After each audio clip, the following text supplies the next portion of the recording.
I wish I knew how to do all that slick editing and stuff that people can do on these videos, because I'd have like, graphics of sports teams with like the Cleveland Indians, the Atlanta Braves, and all the Indian mascots, the Washington Redskins and stuff like that, probably in the corner somewhere.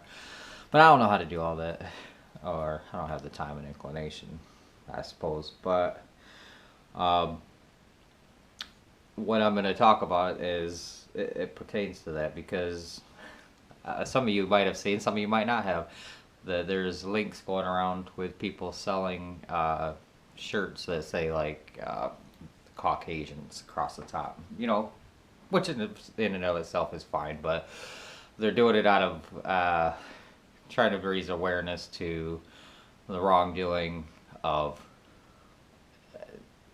naming sports teams after Indians and the like, and natives and stuff. What this video is going to pertain to is kind of a unique twist, because I'm not going to argue directly anymore about the two wrongs don't make a right, and other things that I've tried to point out to people that are of that opinion. Because all they do, and you know this in your arguments, all it does is shut both sides down. It makes them not want to talk to me. It makes me not want to talk to them. And argument doesn't get solved. It perpetuates. No big deal. You move on. They move on. They find people to support their views. I find people to support mine. And whatever. We're still in the same situation, only we've got bigger teams now.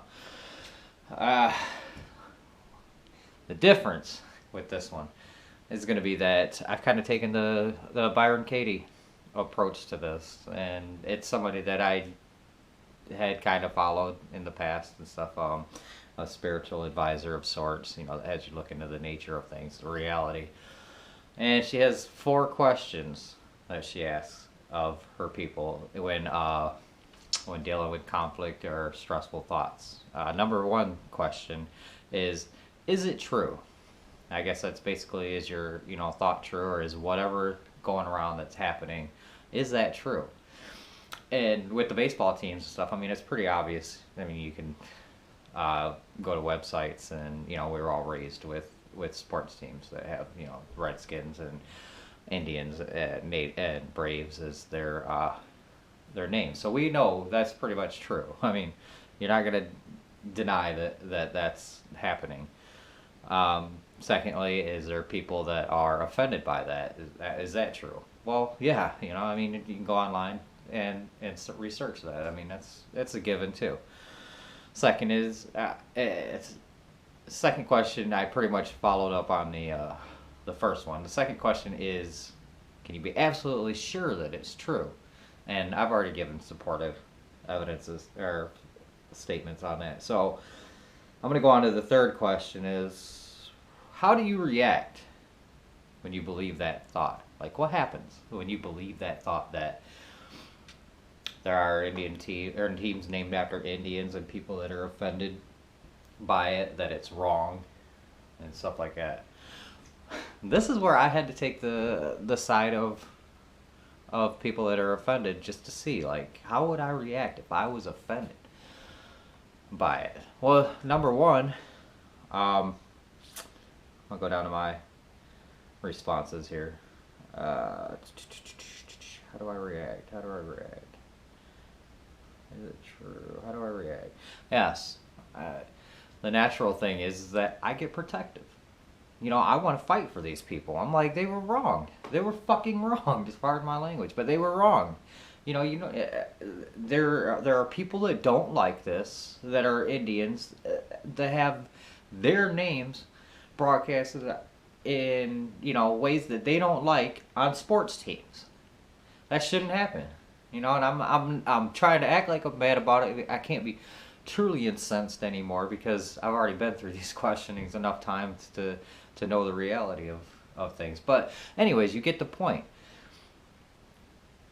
That how do I react when I believe the thought that there are sports teams out there and people that are offended by it,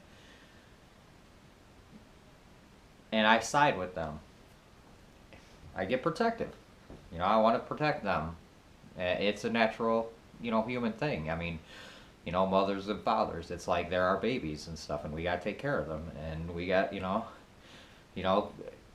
we'll destroy the world to protect our babies and stuff. And the people that are naming the teams and all that stuff, those are the vultures in society, and we got to protect our babies. It's that's the nature of it. And I get angry, because how are you going to hurt these little defenseless, human beings and stuff, and you're these monstrosities. So that's what happens, how I react when I believe that thought. And that's how, I'll just stop right there. So the next question, who would I be without that thought? Who would I be without that thought, is what Byron Katie asks us.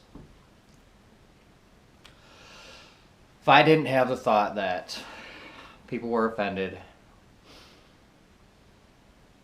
and that sports teams weren't naming their teams in derogatory manner, who would I be without that thought?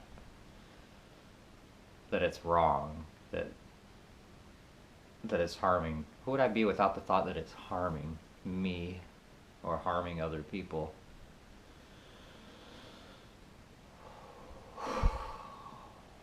Wow, that's a sigh of relief. I guess I'd be worry-free. Wow. Clear. Who would I be? I would be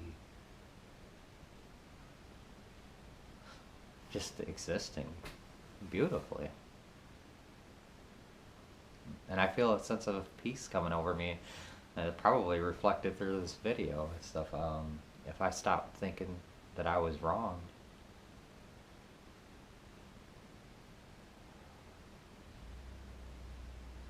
who would I be? That's pretty interesting, because we all know who we are when we're fighting for something, when we're charged. I'm an advocate for these people. Who would I be without the thoughts that somebody's being wronged and stuff? Could these baseball teams exist with the names and that'd be okay? Well, yeah.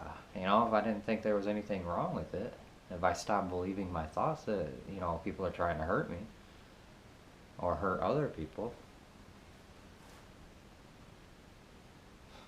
it could be, beautiful. And that's the turnaround. That's the last part that she says, like, what can you do to turn this around? And look at it from the other side. That's the,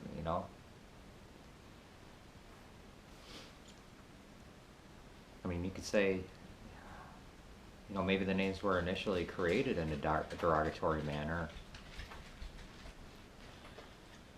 but they don't have to remain that way, and yet they can still remain. It's only my thoughts that are key here. Whether what I choose, if I choose to believe that I'm wronged or not. And as I can see through these questions, is it true? Can I absolutely believe it's true? How do I react when I believe it's true? Which was awesome to see how protective I get. And then who would I be without that thought completely?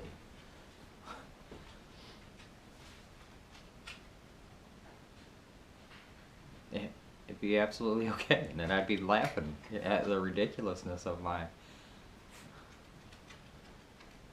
wanting to make the world wrong when it's absolutely beautiful. I mean, I'm pertaining to this question, I'm Native American myself.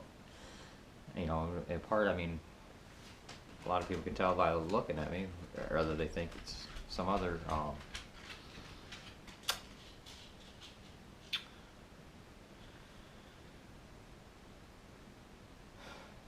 race or not, but yeah, it could be absolutely is absolutely right.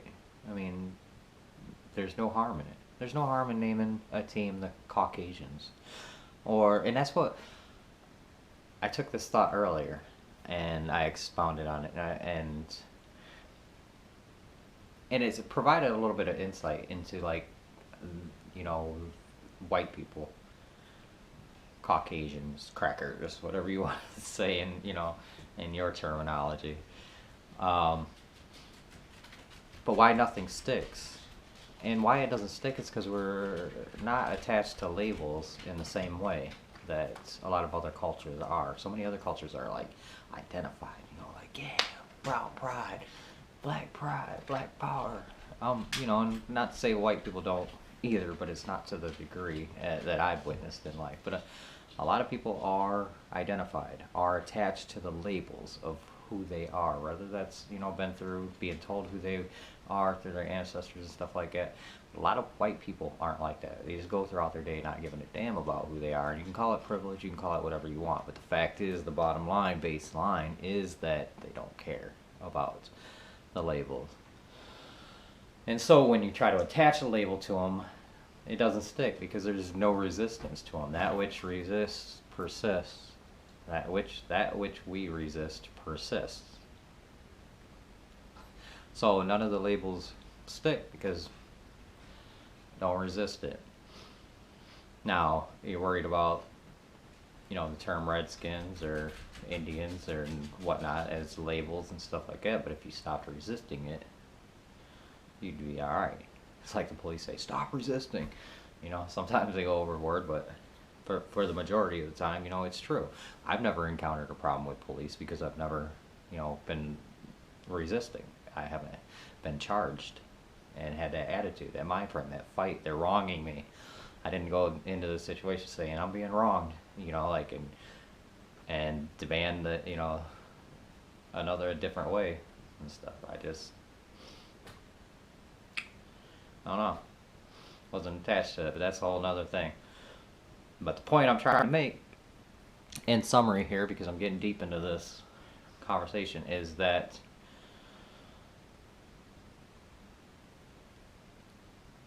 watch what your thoughts and stuff do to you. Because ask yourself those 4 questions. Write them down right now. Is this thought true? Can I absolutely be sure it's true?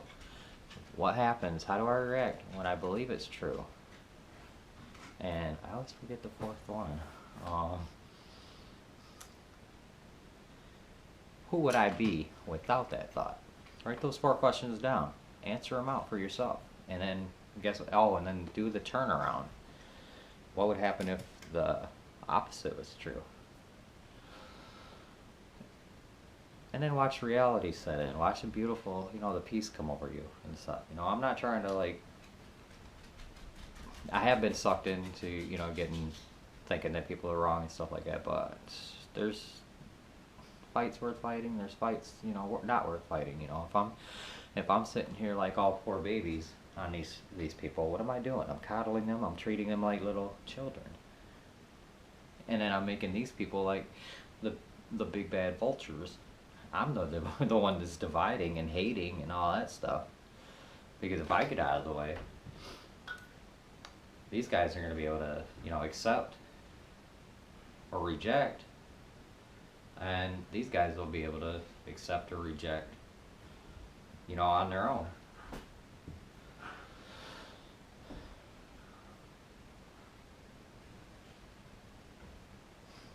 Peace.